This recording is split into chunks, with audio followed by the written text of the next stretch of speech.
August 30th and 31st, Wednesday and Thursday, we are in a full moon with a retrograde Mercury on Thursday. So don't throw things at me. She's going to throw, I knew it. The deal is, you know Mercury's retrograde, your computer broke, the car didn't start, you missed your flight, all those little details that go bumpity bump for a Virgo during a full moon in Pisces, it's just uncomfortable until, ding, ding, ding, you start to put your observer on and you realize, wow, this is what astrology's for. To give me permission to accept this reality the way it is without trying to control it or change it. And the minute that happens, the nervous system calms down because this is a really high charged nervous system. When you have Sun in Virgo, Virgos run high volt.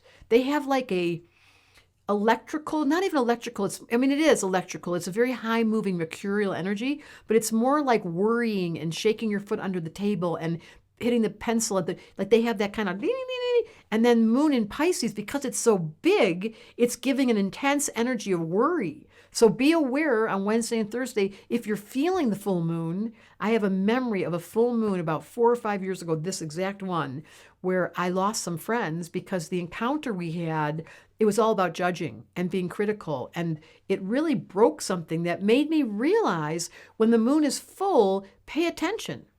Now, I'm telling you this the day of the full moon, and I'm giving you permission. There's only one planet in fire.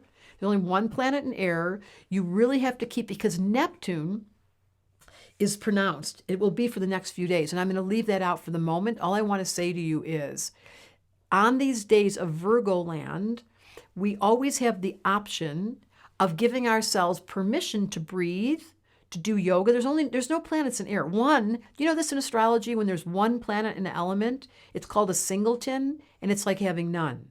So we're in a lot of earth and water grounding us, but there's a big fat full moon creating a hypervigilance.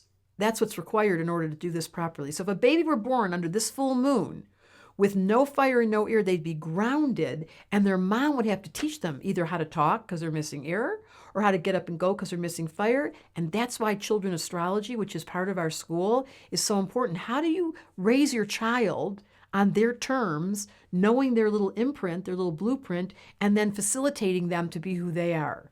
What a great full moon conversation of Virgo Pisces. In the future, said the big fat moon in Pisces, we're going to understand our children's chart right from birth. And that when you leave the hospital, it'll give you a little booklet and it will describe your kid and give you instructions. Batteries included and instructions. Welcome to the future. Full moon, feel the energy, notice how much earth there is, and do not let yourself get taken out by the intensity of the energy. It's always a ride. And if it does, full moon in Pisces forgives you.